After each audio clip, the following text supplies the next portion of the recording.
Gas ആയെന്ന കാര്യം ഉറപ്പാണോ? ഉരുണ്ട് കയറ്റം ഉണ്ട്, അപ്പൊ ഗ്യാസ് തന്നെ. ഇത് ഏത് വഴി പോവുമെന്നാണ് ടെൻഷൻ. അതല്ല, ഗ്യാസ് ആയെന്നുള്ള കാര്യം ഉറപ്പാണെന്ന്. ഗ്യാസ് ആയടാ, ഗ്യാസ് ആയി. സൈബർ എന്ന് പറഞ്ഞ് ഒരുത്തൻ വിളിച്ചായിരുന്നു. Cyber cell. അയ്യോ, അപ്പൊ പിടിച്ചുടനെ സെല്ലിൽ തന്നെ കൊണ്ടിടുവോ? അതല്ല, പിന്നെ അമ്മാതിരി ഫോണിൽ ഉണ്ടാക്കുന്ന വിഷയങ്ങൾക്ക് കേസ് എടുക്കുന്നത് ഈ സൈബർ സെൽ എന്ന് പറയുന്ന സംഭവമാണ്. ഇതൊക്കെ വയസ്സാങ്കാലത്ത് എന്തിന്റെ കുഴപ്പമാണ്? അങ്ങനെ പറയരുത്. പങ്കജാക്ഷി മരിച്ചതിന് ശേഷം ഞാൻ ഇതുവരെ ഒരു പെണ്ണിന്റെ പോത്തോലും നോക്കിയിട്ടില്ല. അതോ ആ വിലാസിനി അമ്മയിലെ വീട്ടിൽ ഒക്കെയാണ് പറയണത്? നോക്കി പറയുവാ. വിലാസിനി അവിടെ ഇല്ല. അവള് ജോലിക്ക് രാവിലെ 5 മണിയാകുമ്പോ പോയി. പിന്നെ എന്തിനാ അങ്ങോട്ട് കിടന്ന് വലിയണത്? വിലാസിനിയുടെ മരുമോള് വന്നിട്ടുണ്ട്. അവളെ അങ്ങോട്ടൊരു കണ്ണ് വേണമെന്ന് പറഞ്ഞായിരുന്നു. ആ കണ്ണും കൂടെ കുത്തി പൊട്ടിച്ചിട്ട് ആ ഗ്യാസും കൂടെ ഇനി ഞാൻ നോക്കണം. ആമാ, ഇപ്പൊ നടന്ന സംഭവം കറക്റ്റാ പറ. എന്തിനാണ് ഇതിന്റെ അടിസ്ഥാനം? വിലാസി മരിച്ചതിനെ പിന്നെ വിലാസിനി മതിലും ചാടി ഇങ്ങ് വന്ന വിലാസിനി അല്ല. എടാ, ഞാൻ ഇവിടെ വിലാസിനി പോട്ട്. ഞാൻ ഇവിടെ ഒറ്റയ്ക്കല്ലേ പോസ്റ്റായല്ലേ ഇരിക്കുന്നത്. ആരെങ്കിലും ഇതിനകത്തൊരു പോസ്റ്റ് ഇട്ട് കഴിഞ്ഞാ എനിക്ക് ആഗ്രഹം കാണൂലേ ഒരു പോസ്റ്റ് ഇടാൻ. ഈ പോസ്റ്റ് കുഴിച്ചിടാനുള്ള സമയമായി. കുളിച്ചോണ്ട് നിക്കണ പോസ്റ്റ് അല്ലേടാ. ഓ, ചെവിയും കേട്ടൂടാ. കുഴിച്ചോണ്ട് നിക്കണേ അല്ല, കുഴിച്ചിടാനുള്ള സമയമായെന്ന്. മാമാ, കാര്യമായിട്ട് പറഞ്ഞു തന്നാലേ എനിക്ക് ഇതിൽ എന്തെങ്കിലും ചെയ്യാൻ പറ്റുള്ളൂ. കാര്യം ഞാൻ പറഞ്ഞു തരാം. പറ മാമാ. എടാ, ഇതിനകത്ത് ഒരു പെൺകൊച്ചൊരു ഫോട്ടോ പോസ്റ്റ് ചെയ്ത് അതിന്റെ താഴെ പെൺകൊച്ചെ കമന്റ് ഇട്ടിരുന്ന്. കമന്റാ? അവൾ അതിനകത്തൊരു ക്യാപ്ഷൻ ഇട്ടിരുന്ന്, എന്തോന്ന്? തനിച്ചാണ് ഞാനെന്ന്. ഞാൻ അതിന്റെ താഴെ ഒരു കമന്റ് ഇട്ട്, ഞാനും തനിച്ചാണ് ഇങ്ങ് പോരേന്ന്. അത് പോരെ, അത് പോരേന്നല്ല, ഇങ്ങ് പോരേ. അതല്ല, ഒരു ഗ്യാസ് ആവാൻ അത് പോരെ. മാമാ, മാമൻ പേടിക്കൊന്നും വേണ്ട. അങ്ങനെ ഒരു കമന്റ് ഇട്ടെന്ന് പറഞ്ഞുകൊണ്ട് മാമൻ ഒരു പോലീസ് കൂടുന്ന് പിടിച്ചോണ്ട് പോകൂല. ഈ പ്രസന്നൻ അതിന് സമ്മതിക്കില്ല. ഉച്ചക്ക് വേറൊരു കമന്റും കൂടെ ഇട്ടായിരുന്നു.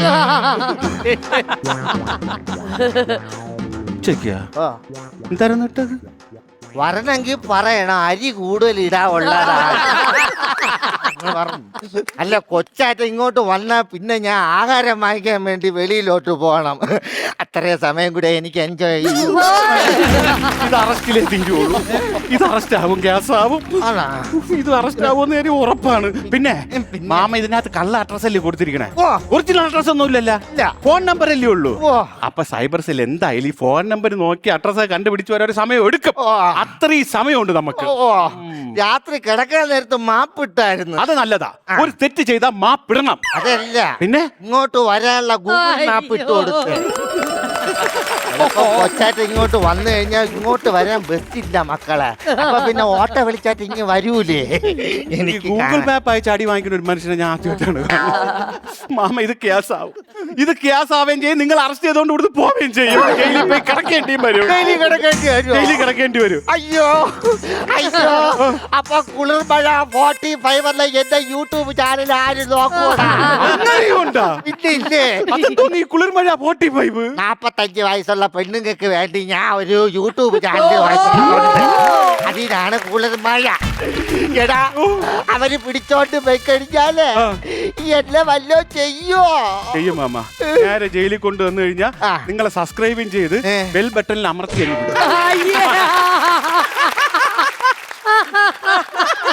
അപ്പോഴേ എനിക്ക് കൊളാബ് ചെയ്യാൻ പറ്റൂലേ? കൊളാബ് മാത്രമല്ല, നിങ്ങളെ ഫുൾ ഫോർമാറ്റ് ചെയ്തേ അമ്മമാര് വെളിയിലോട്ട്. അപ്പൊ ഞാൻ ഇത് മൊത്തം ഒന്നേന്ന് തുടങ്ങേണ്ടി വരുമോ? ഒന്നേന്ന് തുടങ്ങണം. ഞാൻ തിരിക്കാൻ കുഴപ്പമില്ല. ചില്ലറ കൊടുത്തു കഴിഞ്ഞാലേ എനിക്ക് പകരം ജയിലിൽ പോയി കിടക്കാൻ ആരെങ്കിലും കാണും. ഈ ചില്ലറ കൊടുത്തു കഴിഞ്ഞാൽ നിങ്ങൾക്ക് പകരം ഈ വൃത്തിയായിട്ട കേസിന് ജയിലിൽ കിടക്കാൻ ആരെയും കിട്ടൂല. എടാ, ഒരു കാര്യം ചെയ്യാം. അങ്ങനെയാണെങ്കിൽ എന്റെ ഭാര്യ പങ്കജാക്ഷിയുടെ തലയെ വെച്ചാലാ. 7 വർഷം മുമ്പ് മരിച്ചുപോയ പങ്കജാക്ഷി ഇന്നലെ ഒന്ന് കമന്റ് ഇട്ടെന്ന് പറയാറുണ്ട്. അങ്ങനെയൊന്നും പറയണ്ടെന്ന്. 7 വർഷം മുമ്പ് മരിച്ച പങ്കജാക്ഷി കഴിഞ്ഞ ഇലക്ഷനൊന്ന് വോട്ടിട്ട് പോയതിന് ഒരു കുഴപ്പമില്ല. അതുകൊണ്ട് അങ്ങനെ നീ പറയുന്നു വേണ്ട. എനിക്ക് തോന്നുന്നില്ല ആരും കിട്ടുമെന്ന്. എടാ ചില്ലറായിട്ട് ഒരു 1 ലക്ഷം കൊടുത്ത ആരെങ്കിലും ആക്കൂലി എനിക്ക് വരുമ്പോ ഈ കിടക്കാൻ ആക്കൂലി. ആ. ചില്ലറായിട്ട് എത്രയെന്നോ? 1 ലക്ഷം. 1 ലക്ഷമോ? 1.5 വേണമെങ്കിലും കൊടുക്കാം. ഒന്നും എന്നെ താങ്ങണില്ല, അങ്ങനെയൊന്നും പറയാതെ. ആമാ, നമ്മൾ ഇത് ആരെങ്കിലും വിളിച്ച് ഏൽപ്പിച്ചിട്ട് കാര്യമില്ല. കാരണം നമുക്ക് വിശ്വസ്തനായിരിക്കണം. സ്റ്റേഷനിലൊക്കെ ചെന്ന് കഴിഞ്ഞാൽ മാറ്റി പറയരുതല്ലോ. അപ്പൊ ഞാനൊരു കാര്യം ചെയ്യാം. 1 ലക്ഷം കൊടുക്കുകയാണെങ്കിൽ ആളുണ്ട്. എന്റെ കയ്യിൽ ആളുണ്ട്. ആരടാ അത്? നീ തുപ്പലിറക്കി കളിക്കാതെ അതല്ല, ഞാൻ ഉണ്ട്. നീയാ? ഓ ഓ, എവരാകുമ്പോ എനിക്ക് കുഴപ്പമില്ല. മക്കളാവുമ്പോ എനിക്ക് ധൈര്യമുണ്ട്. എന്റെ കയ്യിൽ നിന്ന് പൈസയും പോകൂല, മക്കൾ ഫ്രീ ആയിട്ട് ജയിലിൽ കിടക്കുമല്ല. അതങ്ങ് പള്ളി പറഞ്ഞാൽ മതി. എനിക്ക് പൈസ വേണം. എനിക്ക് അങ്ങോട്ട് പോകാനും ഇങ്ങോട്ട് പോകാനൊക്കെ പൈസ വേണ്ടി. ഓ, അങ്ങനെയാണെങ്കിൽ ഞാൻ തരാം. പക്ഷെ നീ ആണെന്ന് പറഞ്ഞാല് അവര് വിശ്വസിക്കുവോ? പിന്നെ ഞാൻ വിശ്വസിപ്പിച്ചെടുക്കും. നമുക്ക് ആവശ്യമുള്ള പൈസ മാമൻ തരണം. കാരണം എനിക്ക് അങ്ങോട്ട് പോകണം, പിന്നെ തിരിച്ചു വരണം. അങ്ങനെ ഒരുപാട് കാര്യങ്ങളുണ്ടല്ലോ. അങ്ങോട്ടും ഇങ്ങോട്ടും പോവാൻ പൈസയൊന്നും ആവൂല. അവര് വരും. അവര് വന്നിട്ട് മക്കൾ അവരെ വണ്ടി കൊണ്ടുപോകും. എന്നിട്ട് അവിടെ കൊണ്ട് കുനിച്ചേർത്തി ഇടിക്കും. എന്നിട്ട് അവരെ വണ്ടി തന്നെ തിരിച്ചു കൊണ്ടാക്കും. 2 ഇടി കൊണ്ടാലും കുഴപ്പമില്ല. 1 ലക്ഷം രൂപയല്ലേ മാമ? 1 ലക്ഷം തരുവാണെങ്കിൽ ഞാൻ ഗ്യാറ്റ്. അങ്ങനെയാണെങ്കിൽ നീ ബാക്കിയുള്ള ഞാൻ എങ്ങനെ നമ്മളിത് പ്ലാൻ ചെയ്യൂത്? വഴിയുണ്ട്. മാമന് 2 വർഷമായിട്ട് തിമിരം വന്ന് കാഴ്ചയില്ലാതെ ഇരിക്കുകയാണ്. തിമിരത്തിന്റെ ഓപ്പറേഷൻ ഇന്നലെയാണ് കഴിഞ്ഞത്. അപ്പൊ മാമന്റെ ഫോൺ ഉപയോഗിക്കുന്നത് ഞാനാണ്. ഈ പ്രസന്നനാണ് ഉപയോഗിക്കുന്നത്. മാമ ഞാനാണ് ഇത് ചെയ്തതെന്ന് ഞാൻ അങ്ങ് സമ്മതിക്കും. നിനക്ക് ബുദ്ധിയൊക്കെ ഉണ്ടായിരുന്നല്ലേ? എടാ, അപ്പൊ ബാക്കിയുള്ള കാര്യങ്ങളൊക്കെ റെഡിയാക്ക്. പിന്നെ അപ്പുറത്തെ സുലായനയില്ലേ, സുലായനയുടെ മരുമോളെ കൊറേ തിരുവാതിര പെണ്ണുങ്ങളെ കൊണ്ടുവന്ന് ആ സ്റ്റെപ്പ് ഇരുത്തിക്കുന്നു. അവര് ചിലപ്പോ തിരുവാതിര പ്രാക്ടീസ് ആയിട്ട് തുടങ്ങിയെങ്കിൽ ഞാൻ അങ്ങോട്ട് ഒന്ന് കണ്ടിട്ട് അറിയണം. എന്തിന്? അതിന്റെ ഇടയിൽ പോയി ഒന്ന് കുന്തളിക്കല്ല. വാങ്ങിച്ചു പിടിച്ചോണ്ട് ഇവിടെ വന്നു കഴിഞ്ഞാൽ അടുത്ത കേത്ത് ഞാൻ നോക്കൂല. അങ്ങനെയോ? എവിടെയെങ്കിലും ഒരു പച്ച സാരി ഉണ്ട്, അപ്പൊ കടന്ന് കറങ്ങിക്കോളൂ. അവിടെ ഇരുന്നോളൂ. അവിടെ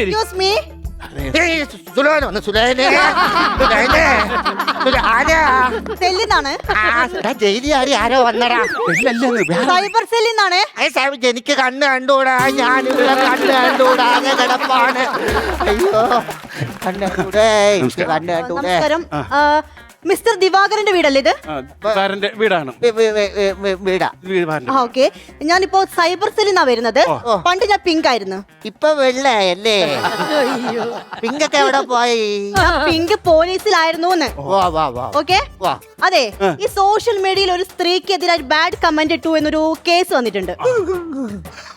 ആ പരാതി അന്വേഷിക്കാൻ ഞാൻ വന്നത്. അയ്യാ, എനിക്ക് കണ്ണൊന്നും കണ്ടൂടാ, ഞാനിവിടെ ആരും കാണാനാ. എടാ, ഞാൻ ആക്ട് ചെയ്തത് കണ്ണ് കണ്ടൂടാ. നീ കൂടുതൽ ആക്ട് ചെയ്താൽ ക്യാമറ കിട്ടൂല. ടെലികാസ്റ്റ് ചെയ്യുമ്പോ ലീഡ് ചെയ്ത് കളിച്ച് ഞാൻ കാണൂലേ?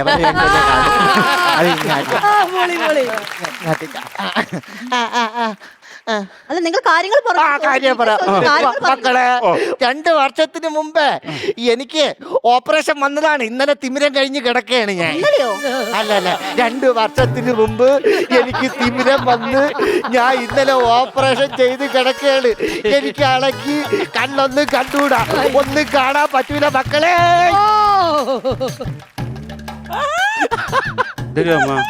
ആക്ട് ചെയ്തേടാ, കണ്ണ് കണ്ടൂടാ. ഇതാണ് മേഡം പ്രശ്നം. കണ്ണ് കണ്ടൂടാ, തട്ടി മറിഞ്ഞൊക്കെ വീഴും. ഞാനാണ് നോക്കണത്. എക്സ്ക്യൂസ് മീ, ഒന്നിങ്ങ് വരൂ. ഈ മൊബൈൽ നമ്പർ യൂസ് ചെയ്യുന്നാരാ? ഈ മൊബൈൽ നമ്പരോ കാണാൻ പറ്റുന്നില്ലല്ലോ. 98 46 25 52 32. നിങ്ങൾക്കല്ലേ കണ്ണ് കാണാത്തത്? അത് നീ അതാ പറഞ്ഞ കണ്ണ് കാണില്ല പറഞ്ഞില്ലേ? ഇതൊന്നും കണ്ടില്ല എന്ന് വിചാരിക്കാൻ ഞാൻ അത്ര ദ്രോഹിയൊന്നും അല്ല.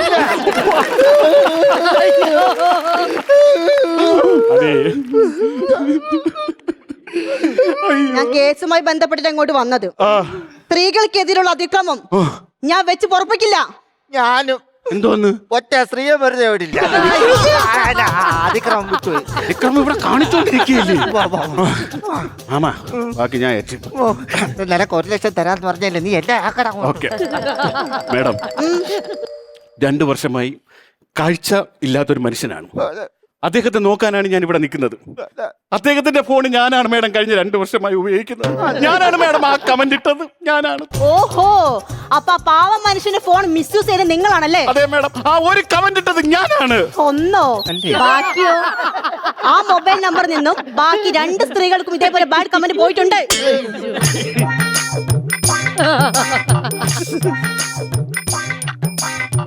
വേറെ അയച്ചല്ലേ? ഒന്നിന് 10 ലക്ഷം, മറ്റേന് 10 ലക്ഷം, രണ്ടിനും കൂടെ ചേർത്ത് 20 ലക്ഷം തരും. 20 ലക്ഷോ? വാ, ഫുള്ള് ഞാൻ ഏറ്റെടുക്കാം മാമ, ഫുള്ള് ഞാൻ ഏറ്റെടുക്കാം. എനിക്ക് കിടക്കും മേഡം. യെസ്, ആ കമന്റുകളെല്ലാം ഇട്ടത് ഞാനാണ് മേഡം, ഞാനാണ്. എല്ലാം ഞാൻ ഏറ്റെടുക്കുന്നു. നിങ്ങൾ ഏറ്റെടുത്തു? കേസ് മൊത്തം ഏറ്റെടുത്തു? ഞാനാണ്. അങ്ങനെയാണെങ്കിൽ മിസ്റ്റർ, ഈ കേസ് ഇവിടം കൊണ്ട് നിൽക്കുന്നില്ലല്ലോ. എന്താ മേഡം? ഈ മൊബൈൽ നമ്പറിൽ നിന്നും ബാൻ ചെയ്ത സൈറ്റിലേക്ക് നിരവധി തവണ അശ്ലീല വീഡിയോ സെർച്ച് ചെയ്തിട്ടുണ്ട്.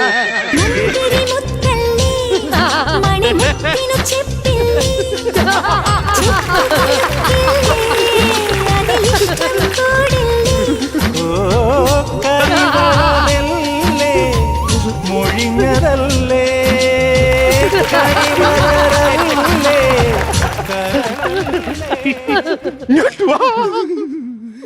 കാണാൻ പാടില്ലാത്ത വീഡിയോകളൊക്കെ കണ്ടു അല്ലേ? കണ്ടതിന് ശേഷമാണ് മക്കളെ മനസ്സിലായത് അതൊന്നും കാണാൻ പാടില്ലാത്തതാണ്. 90 വയസ്സായി, എനിക്ക് സെഞ്ചുറി അടിക്കണമെന്ന് ആഗ്രഹമുണ്ട്. 5 ലക്ഷം കൂടെ തരാം. എത്ര? 5 ടോട്ടല് 25. കൂടുതൽ ഇരിക്കരുത്, ഹാർട്ട് അറ്റാക്ക്. അതിനകത്തൊന്നുമില്ല, നോക്കണ്ട. നല്ല ടീഷർട്ടും അമ്മ. ഞാൻ ഫാനിന്റെ അടുത്ത് പോയി നിക്കാറുണ്ട്. അതിന് ചിലപ്പോ ഫ്രോക്ക് ഒന്നും കൂടെ കറക്റ്റ്. 25 ലക്ഷം രൂപ ഓക്കെ അല്ലേ? ഓക്കെ, ഒരു മിനിറ്റ്, എന്റെ ഫോൺ എവിടെ? ഹലോ, ഹോം അപ്ലയൻസ് ദീപു ഇല്ലടാ? എടാ, എന്റെ വീട്ടിലേക്ക് ഫുൾ സാധനം, ഫർണിച്ചർ, എല്ലാം ഫുള്ള് പൈസ ഗൂഗിൾ പേ ചെയ്തിരിക്കാം. ഞാൻ കുറച്ച് ദിവസം വിദേശ ടൂറിലായിരിക്കും. കുറച്ച്, അത് എത്ര ദിവസം ഒന്നും പറയാൻ പറ്റുള്ള. അവിടെ ചെന്നിട്ട് അവിടുത്തെ സാഹചര്യം പോലെ ഇരിക്കും. നല്ല നടപ്പാണെങ്കിൽ നേരത്തെ വിടുമായിരിക്കും. ഓക്കേടാ, ഓക്കെ, ശരി, എല്ലാം ഇറക്കിക്കോ. ഓക്കെ മക്കളെ, ഈ കേസ് മൊത്തം ഞാൻ ഏറ്റെടുക്കുന്നു. നിങ്ങൾക്ക് കണ്ണു കാണൂലല്ലോ. ആരും അറിഞ്ഞ് കണ്ടുകൊണ്ടുടന്ന് എനിക്ക് മക്കളെ കാണാലോ. മക്കള് വെള്ളക്കള്ളർ കമ്മലാണ് ഇട്ടിരിക്കുന്നത്, മക്കള് കയ്യില് പച്ച പേന വെച്ചിട്ടുണ്ട്, എനിക്ക് കണ്ടു കാണാം. അതുകൊണ്ട് ഈ കേസ് മൊത്തം ഞാൻ ഏറ്റെടുക്കും. അതെന്തൊരു സ്വഭാവം മാമ? എടാ, ഈ കേസ് ഞാൻ ഏറ്റെടുക്കാന്നല്ലേ പറഞ്ഞത്? എടാ, ഈ കേസ് മൊത്തം നീ ഏറ്റെടുത്ത് കഴിഞ്ഞാൽ നിനക്ക് 25 ലക്ഷം കിട്ടും. ആ 25 ലക്ഷം എനിക്ക് കിട്ടിയാ പുളിക്കുവോ? അതെന്തൊരു ലോജിക്ക്? അതാണ് ലോജിക്ക്. മക്കളെ, ആ ഫയർ ഒന്ന് മാറ്റി എഴുത്. ഫയറല്ല, ഫയല്. കാര്യമാക്കണ്ട, ഇങ്ങനെ ഗ്യാസല്ലേ എഴുതി തീരുമ്പോഴേ ആ ഫയല് ഫയറായിട്ട് മാറും.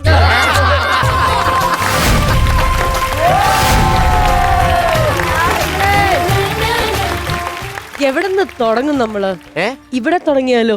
ടീഷർട്ട് ചെയ്ത് തുടങ്ങാം. എന്നൊക്കെ പറയുന്നല്ലേ. രഞ്ജിഷേട്ടൻ ജീവിച്ചു. വേറെ കാര്യം കേട്ടോ, നമ്മളിവിടെ ക്ലോസിൽ നോക്കുമ്പോഴാണ് കറക്റ്റ് ആ റിങ്കിൾസ് ഒക്കെ ഉണ്ടല്ലോ. അല്ല, അതിന് പ്രത്യേകിച്ച് തോമസിന് നന്ദി പറയണം. ഇത്രയും കഷ്ടപ്പെട്ട് ആ ഒരു ചുളിവൊക്കെ വെച്ചത്. അടിപൊളിയായിട്ട് ആ ചുളിവുകളൊക്കെ വന്നിട്ടുണ്ട്. ഈ പുള്ളി ഇത്രയും ചെയ്തുകൊണ്ടാണ് ഞാൻ മീശ വെച്ചത്. കാരണം ഇവനാണ് എനിക്ക് വഴക്കേൽപ്പിച്ചു തരുന്നത്. ഓരോ വ്യാഴം ചെയ്തുകൊണ്ട് വരും. അപ്പൊ ഒരു വീഴ്ചയെങ്കിലും വച്ചില്ലെങ്കിൽ എനിക്ക് വഴക്ക് കിട്ടും. അല്ല, ചില സ്റ്റോറീസ് നമ്മൾ കാണുമ്പോൾ അല്ലാതെ കേൾക്കുമ്പോൾ നമുക്ക് തോന്നും ഇത് തീരരുത്. അതെ, അങ്ങനത്തെ ഒരു സ്റ്റോറിയാണ് നിങ്ങൾ പിക്കപ്പ് ചെയ്തത്. നന്നായിരുന്നു. നിങ്ങൾ രണ്ടാളുടെയും പ്രകടനം എന്ന് പറഞ്ഞാൽ വേറെ ലെവലായിരുന്നു. രണ്ടാളും, ബിക്കോസ് നമ്മൾ പറയില്ലേ, മൂന്നാമത്തെ ഒരാളുണ്ട് എന്ന് നമ്മൾ മറന്നുപോയി. അത്ര നന്നായിട്ടാണ് നിങ്ങൾ കണ്ടിന്യൂ ചെയ്തത്. ബ്യൂട്ടിഫുൾ, സൂപ്പർ, നല്ല സ്ക്രിപ്റ്റിംഗ്, നല്ല പെർഫോമൻസ്. Thank you. നമുക്കപ്പോ ബാറ്ററി എത്രത്തോളം ചാർജ് കയറി എന്നുള്ളത് നോക്കാം. ഓക്കെ,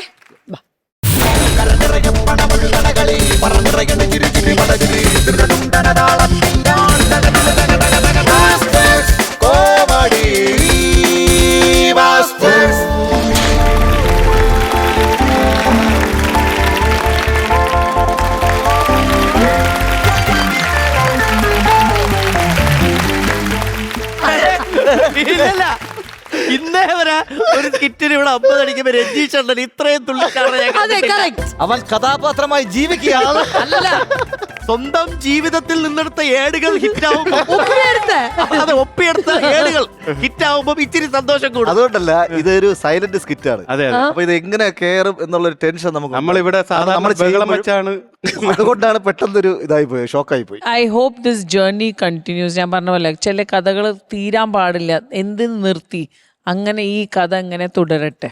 അതെ, അതുകൊണ്ട് ആ പൈസയും ഇങ്ങ് തരട്ടെ. കഴിച്ചോ, ഹാപ്പി ആയില്ലേ? All set.